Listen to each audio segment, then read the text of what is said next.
O que é a verdade? Neville Goddard.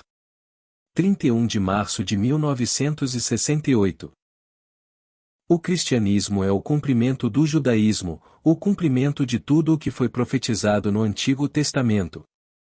Esta semana o mundo cristão celebra a Páscoa, a marcha triunfal para Jerusalém, o julgamento, a crucificação, o sepultamento e a ressurreição.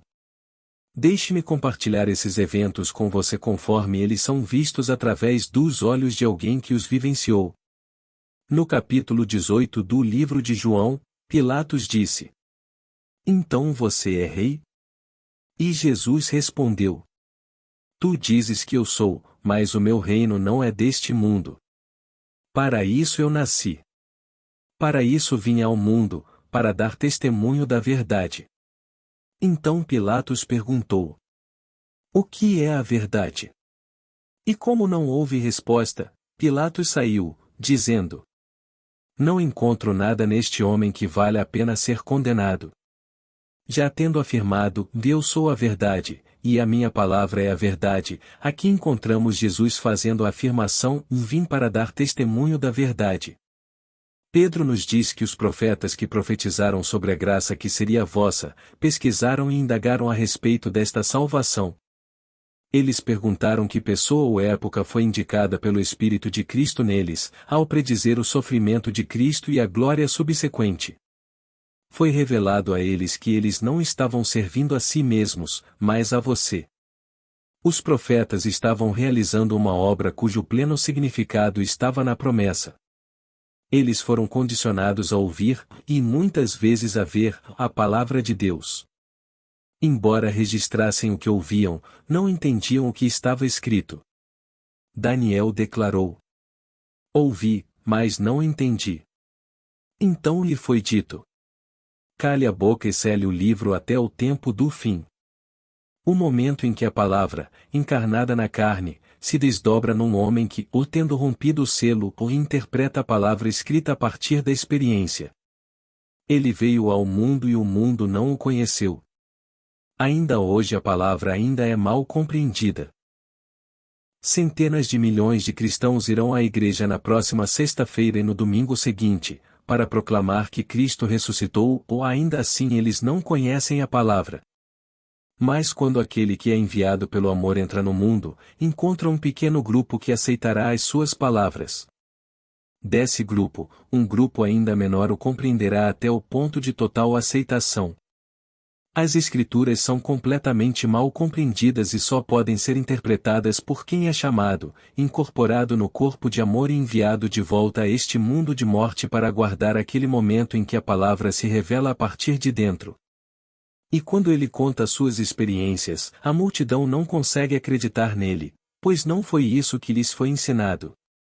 No entanto, tendo se tornado uma testemunha ocular, ele não pode mais dizer eu penso ou eu acredito, como fazem os nossos teólogos. O dele é um seguro eu sei. Acreditar em algo é maravilhoso, mas não pode ser conhecido até que seja experimentado. Muitos anos atrás, eu era dançarino na cidade de Nova York.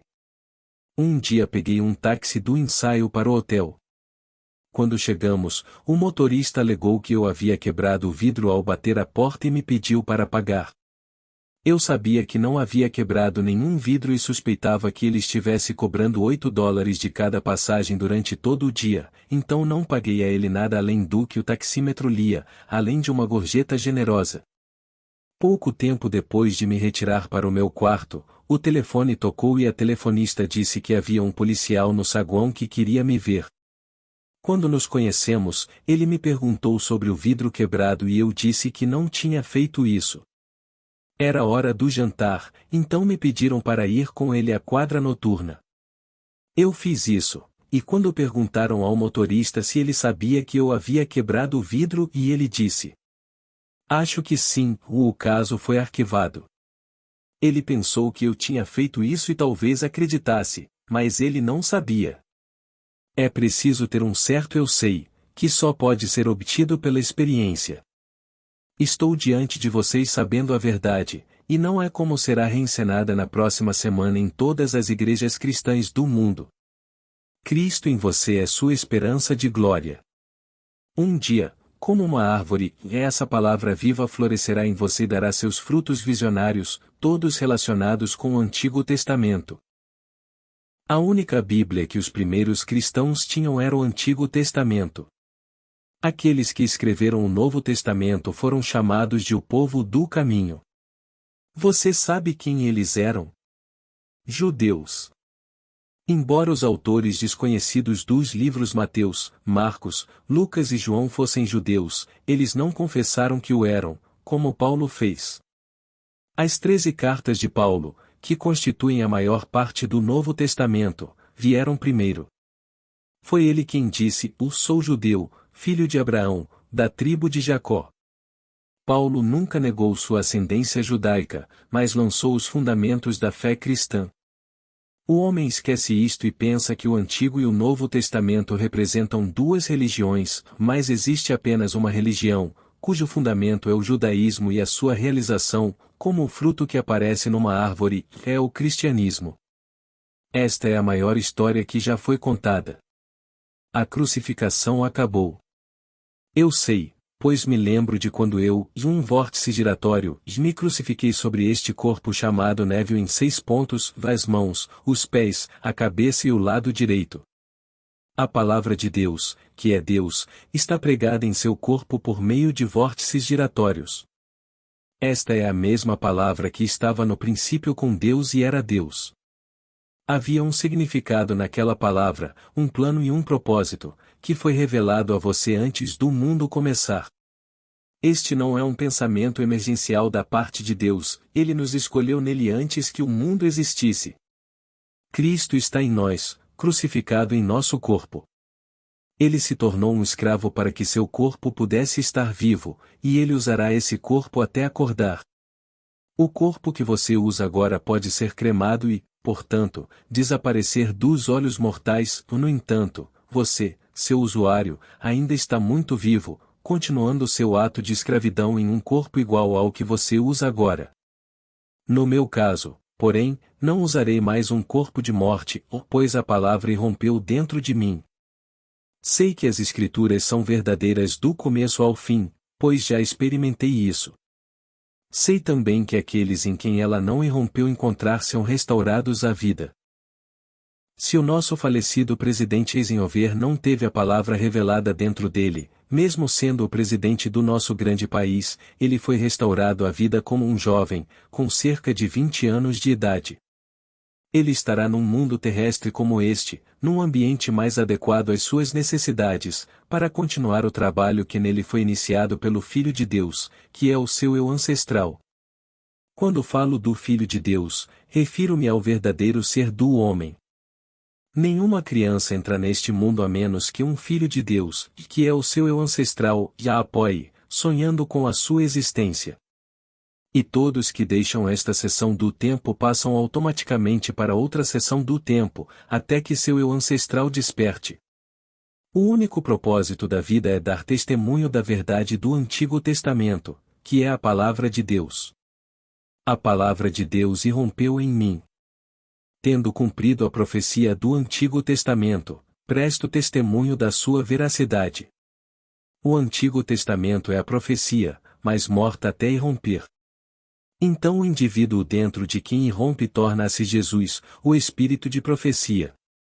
Os homens têm especulado sobre o significado do Antigo Testamento e acreditarão em suas especulações de agora até o fim dos tempos, mas eles não conhecerão a verdade até que ela irrompa dentro deles. Você pode confiar em alguém em quem isso aconteceu.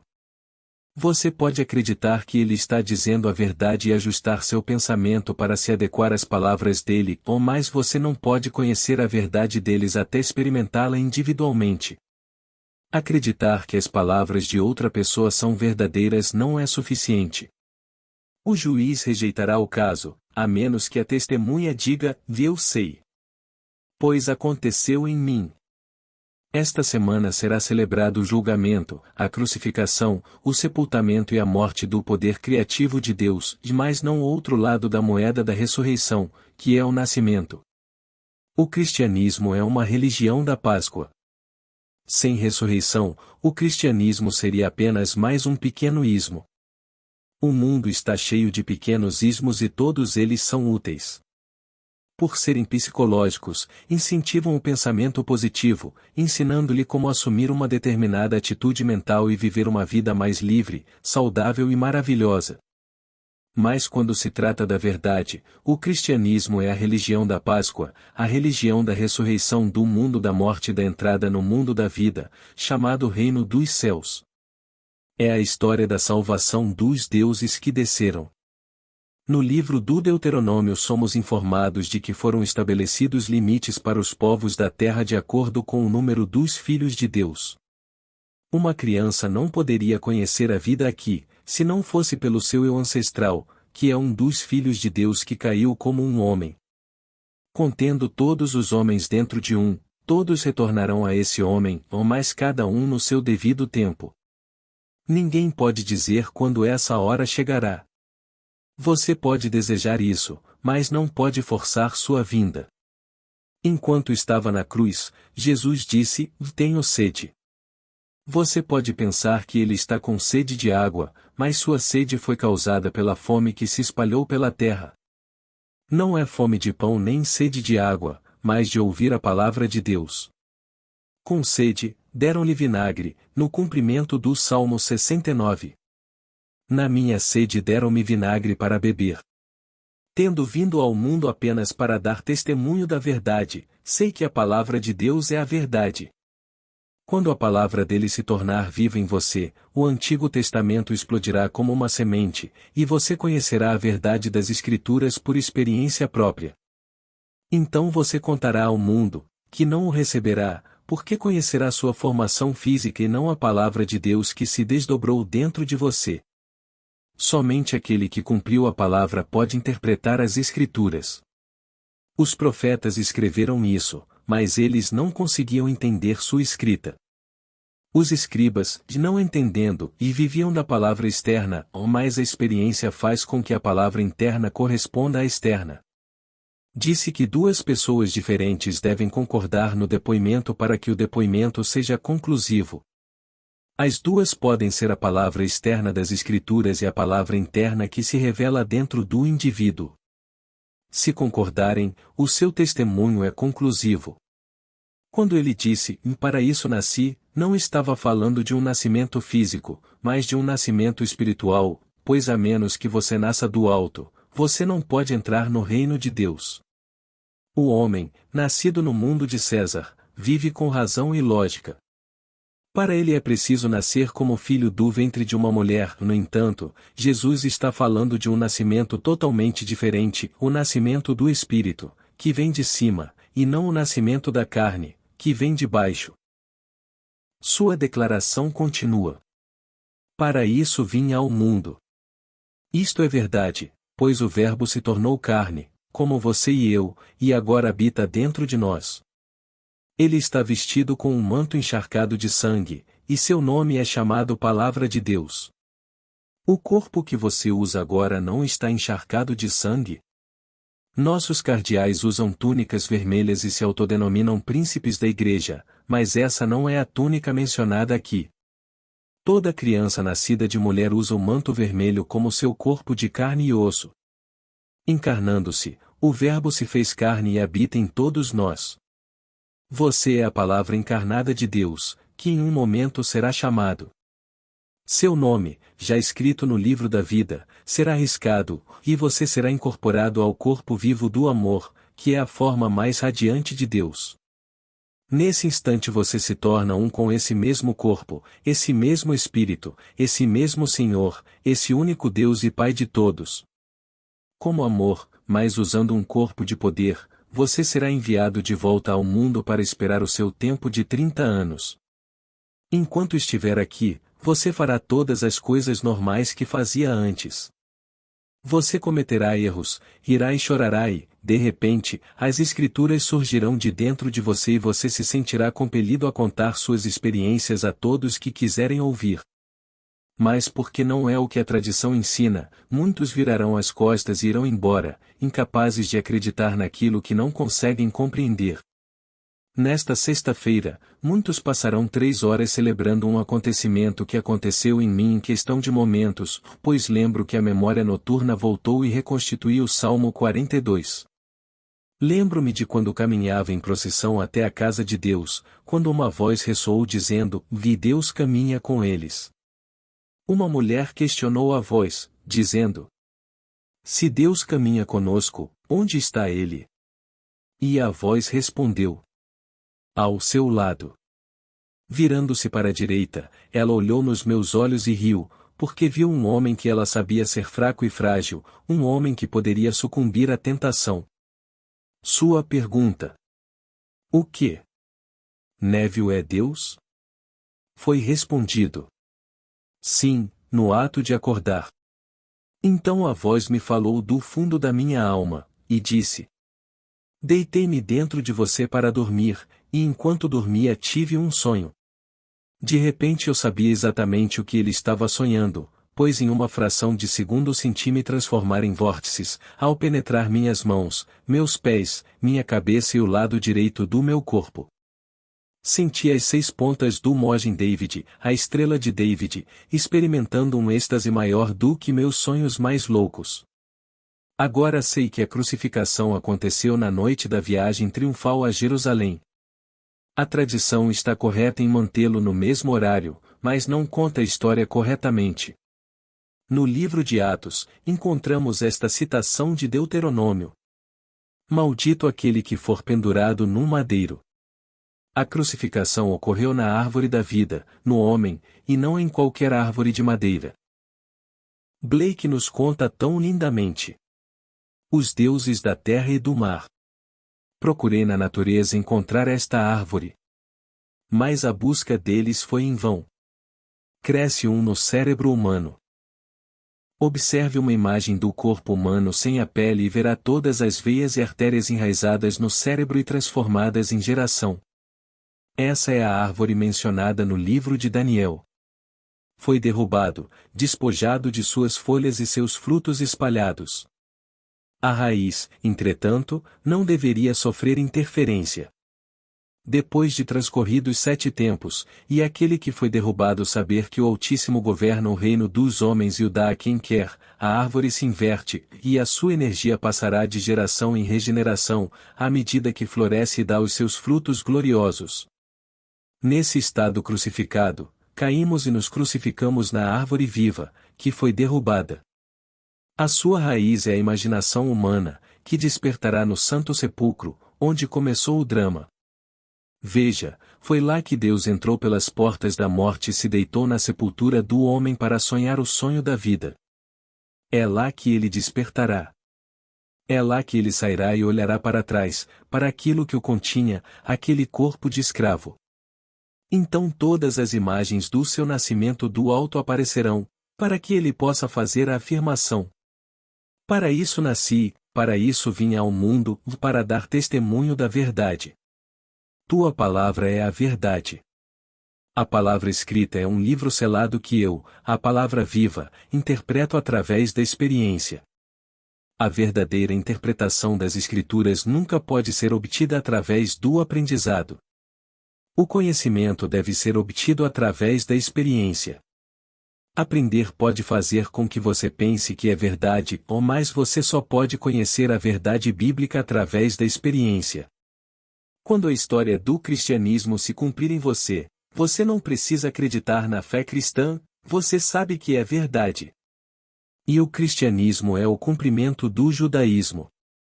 É a saída do homem deste mundo de morte e a sua entrada no mundo da vida. Depois que a palavra irromper em você, você não usará mais as vestes da morte.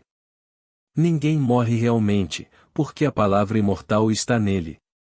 Um amigo pode parecer que morreu, mas não morre.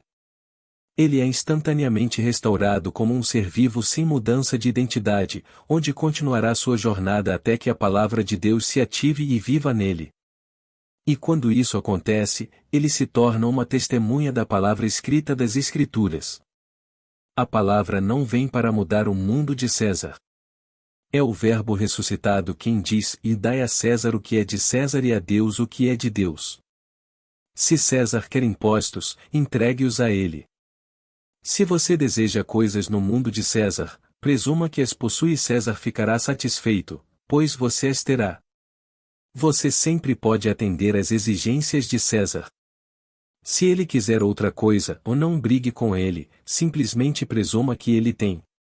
Você não muda César, pois ele é tão escravo quanto você. Quer seja rei ou papa, o homem ainda é escravo do corpo que usa e não pode obrigar ninguém a digeri-lo, assimilá-lo ou eliminá-lo por ele. Ele tem que fazer tudo sozinho. E quando ele morre para este mundo, ele é restaurado para se encontrar num corpo que é tão escravo quanto este. Aqueles que foram além estão agora desempenhando as funções normais e naturais do corpo. Lá há sexo, ódio e amor, e assim como aqui. É o mesmo mundo, pois a sua vida não termina no ponto em que os seus sentidos deixam de registrá-la. Como numa peça da Broadway, você pode sair do palco, mas continua sendo o ator. Ao sair do palco, você não é mais visto pelos atores que ali permanecem, ou mais sua identidade não muda. Isso dura para sempre.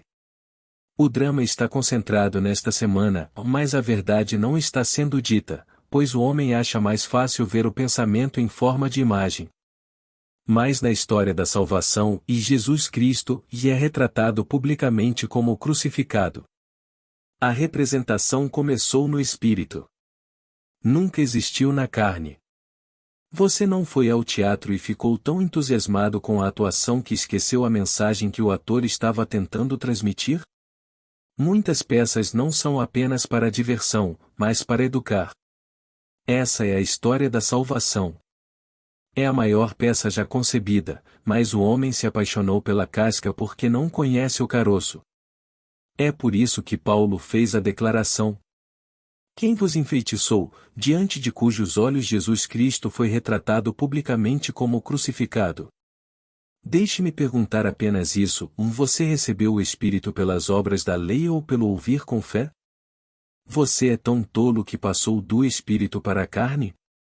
De agora em diante, não considere ninguém segundo a carne, embora uma vez eu tenha considerado Cristo do ponto de vista humano, não o considero mais assim. Esta semana os cristãos celebrarão uma morte física, e Cristo não é e nunca foi um ser físico. Eles celebrarão a ascensão de um indivíduo, mas Cristo é universal. O Cristo cósmico está sepultado em cada criança nascida de mulher. E esse Cristo cósmico é representado pelos filhos de Deus, que juntos formam o Senhor Deus Jeová. Cada criança possui um eu ancestral, que é um filho individualizado de Deus, que despertará para revelar a verdadeira identidade dessa criança. Neste momento o seu eu ancestral está individualizado como você. E um dia você também saberá quem você é. Ninguém na Terra conhece sua verdadeira identidade, ou mais você saberá disso, pois retornará ao seu eu ancestral que foi, e ainda é, e um dos filhos de Deus. A palavra Elohim é uma unidade composta de um composto de outros. Nós somos o Elohim que forma YAD Reval repronúncia o YOD RIVAV Rei, o Senhor. Nenhum de nós pode estar ausente, pois são necessários todos para formar o todo. Lembre-se, Jesus Cristo não é um homenzinho, mas o Cristo cósmico que habita em você e romperá em você, fazendo com que você retorne ao único corpo, ao único Espírito, ao único Senhor, ao único Deus e Pai de todos.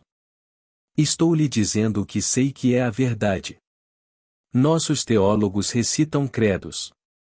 Partilham o seu conhecimento sobre o que aprenderam e, portanto, acreditam, mas eles não podem lhe dizer o que sabem até que tenham experiência. Eu te digo que você é Deus Pai, mas você nunca saberá disso até conhecer seu Filho unigênito, cujo nome é Davi. Você não pode chegar ao conhecimento de que você é Deus, o Pai, exceto por Ele. Ninguém sabe quem é o Pai, exceto o Filho, e ninguém sabe quem é o Filho, exceto o Pai. Quando a palavra viva começar a se desdobrar, o Filho que você tem procurado por toda a eternidade aparecerá. Então você conhecerá a verdade e estas palavras se tornarão suas. Para isso nasci. Para isso vim ao mundo, para dar testemunho da verdade. Quando a personificação da razão perguntou o que é a verdade, a personificação da verdade não respondeu. Como a verdade pode fazer a razão compreender o verdadeiro conhecimento de Deus? Em seu capítulo 17, João disse: "A vida eterna é conhecer-te, o único Deus verdadeiro." O mundo tem tantos deuses quantas estrelas no céu. Eles trouxeram a verdade para muitos ismos, mas para ter a vida eterna, você deve conhecer o único Deus verdadeiro. O evangelista João acrescentou então as palavras: "Vi Jesus Cristo, a quem enviaste." Existe apenas um padrão, apenas um caminho, que o levará à história sagrada, e que é a mesma para todo o sempre. Não há nada preciso, entretanto, sobre a história secular. Dois relatos de uma pequena parte da última guerra mundial diferem entre si. O filho de Eisenhower escreveu um livro sobre a experiência de seu pai, e o Sr. Montgomery, o braço direito do general Eisenhower, escreveu sobre a mesma experiência, mas são totalmente diferentes. Nunca há qualquer necessidade de acrescentar ou retirar algo da palavra de Deus. Se, no momento, você não entende isso, deixe como está, pois chegará o dia em que você entenderá. Nesse dia a palavra viva se desdobrará em você e interpretará a palavra escrita, e você não terá que acrescentar nada ou alterá-la de forma alguma. Estudiosos sem visão tentaram mudar a palavra para adaptá-la ao que pensam, mas não sabem. Como Paulo disse aos Gálatas: "Vejo que vocês observam semanas, meses, estações e anos. Receio ter trabalhado em vão por você." Não existem semanas, meses, estações ou anos especiais, para você, o despertar pode acontecer a qualquer momento. A crucificação começou antes do mundo existir, enquanto a Páscoa chega quando a era de César chegou ao fim. A ressurreição é uma face da moeda da Páscoa. Deus enviou sua palavra à sua mente. Essa palavra não pode voltar para ele vazia, mas deve cumprir o propósito de Deus e prosperar naquilo para o qual foi enviada. Você retornará afirmando: "Terminei o trabalho que me deste para fazer."